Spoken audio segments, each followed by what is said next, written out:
Now, some of you expect me to come out here and destroy Halo Reach as a disappointment like ODST. Lord knows I pissed off a lot of people with my opinion on ODST.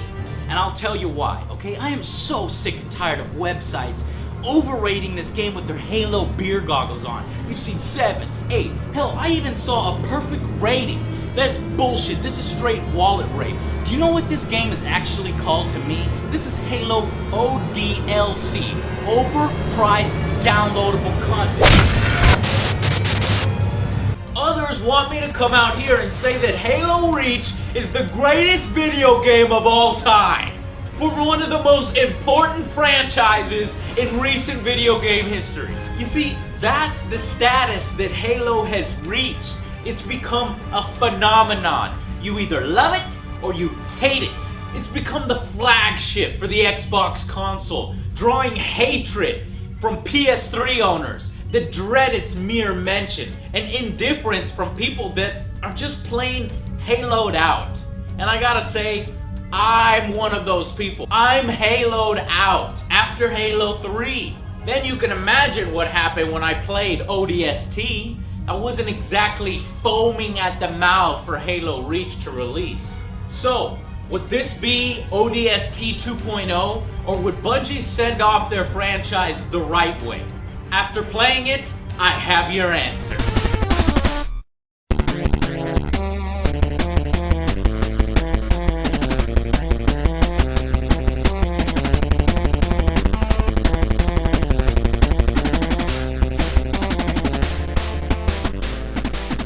The answer is both yes and no. Yes to the first question. Halo Reach is far superior to ODST. Yes. Both games are $60 and you can tell right away which one is the corporate cash-in. Expansion pack? No, no, no! You idiots! I demand you make this a full game! I don't know, just packing in old maps from the first game! I don't care! Look, I know what the gaming public wants! They'll buy anything with the Halo name attached to it! Just do it! Integrity? Integrity? Integrity! I want your fucking name right now! You are so fired! Reach delivers in every category. Story, AI, gameplay, customization, multiplayer, graphical improvements, compelling cutscenes, and amazing mod tools for a console game, all of which you can read on all of the other reviews for Halo Reach. And while we miss Master Chief, we knew this wasn't his story. This is the story about one Spartan team on Reach during the Covenant invasion.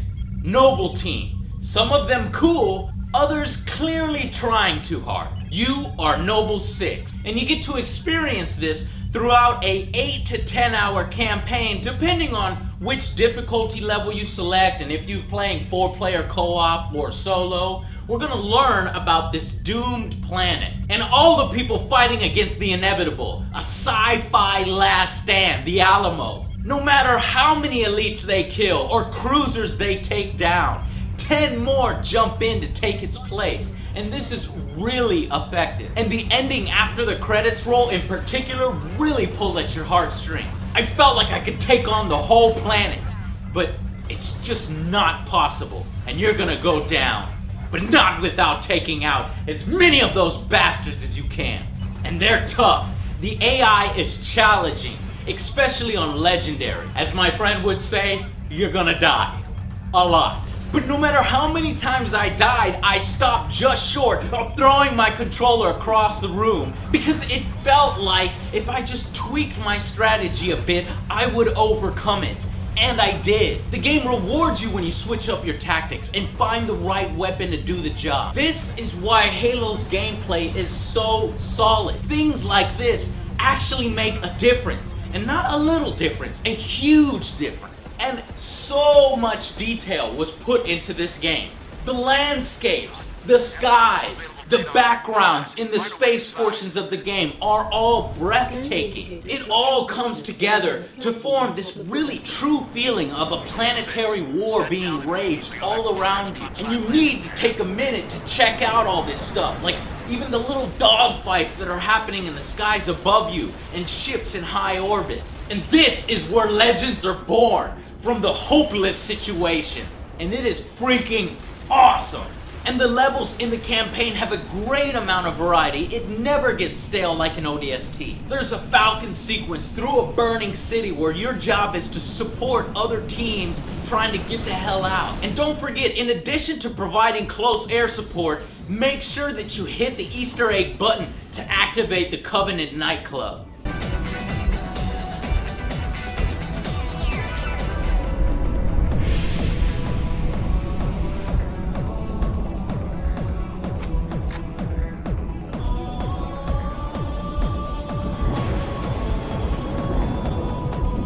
Oh, and we get freaking jetpacks! I love freaking jetpacks!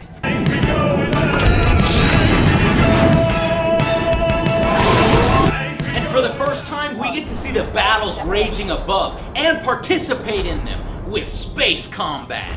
I want a whole freaking game like this. It takes me back to the excellent free space games, those space combat shooters that we never see anymore.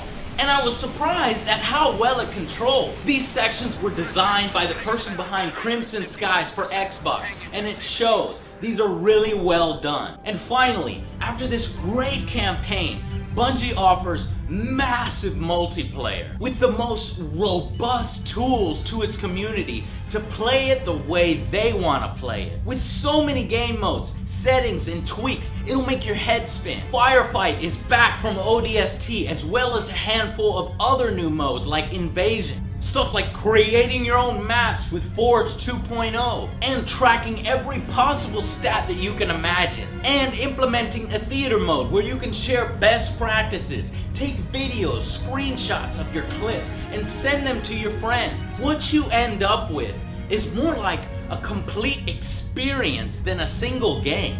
You could spend hundreds of hours immersing yourself in this universe. And this game has a massive infrastructure supported by Bungie like no other console game out there, short of MMOs. It is worth every penny of its purchase price. The final verdict for Halo Reach is a solid 8 out of 10. And the value packed into this single game easily earns it our badass seal of approval. Okay? Okay, so if Halo Reach is such an awesome game, why did I give it this instead of a 10 out of 10? And why did I say no at the beginning? Well, you see, it's not the perfect way for Bungie to end this series, to move on to something else. Yeah, that's the romantic thing to say when you're writing an article, but it's not true. Sometimes the story doesn't feel as impactful as it should. Maybe there were too many members of the team, or the campaign was on the shorter side where I didn't really get to know and learn and care about them. As team members started dying off, I just kind of shrugged.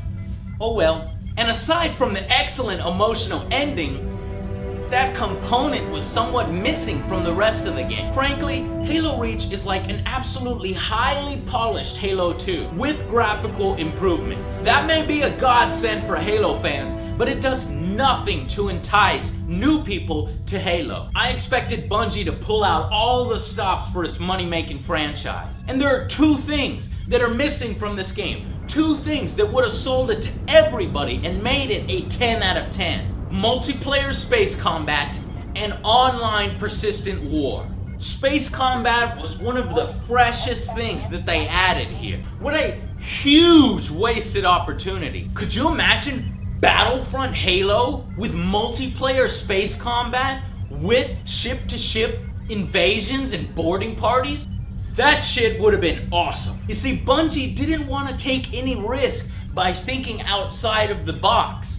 No pain, no gain. They are comfortable tailoring to Halo fans and nobody else because there are so many of them. And another thing, when I played through the Legendary campaign, working my ass off, I expected a legendary ending. There is none. What gives? Now I know it's a small thing, but why break tradition if this is a thank you game to fans? It just seems odd. Or maybe I'm missing something and it's a lot more difficult to unlock. And there also seems to be a few technical issues, like frame bleeding in cutscenes. They seem to be resampled, and you can especially tell it when there's a lot of motion in the cutscenes.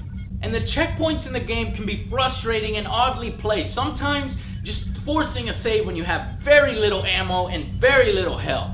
And finally, when I first heard about Halo Reach, I thought planetary invasion. A persistent online war, much like Chromehounds or End War. That's what this game should have been, with full clan support in two sides for the Covenant or the UNSC. Instead, we get Halo 2 on a different planet. I'm not complaining, I'm just sharing my personal expectations. This is why Halo Reach is not the 10 out of 10 that some hail it to be. What it does extremely well, and I'm telling you to buy it. But Game of the Year, this is not. And it's not gonna impact the landscape of gaming like the first Halo did, or revolutionize the way we play online multiplayer on consoles the way Halo 2 did. Instead, it is a solid thank you to all fans of the Halo franchise. And it opens the door for more space combat sequences in this universe, perhaps even a full game, and that is a good thing. Now, fans of Halo have already bought Reach, but to the rest of you who haven't yet, I'm talking to you. I'm telling you, trust me, it's worth it. It is a great entry point into the franchise. Put down your pitchforks and give it a shot for the sake of good gaming. Until then, I'll see you guys on the next Angry Joe Show.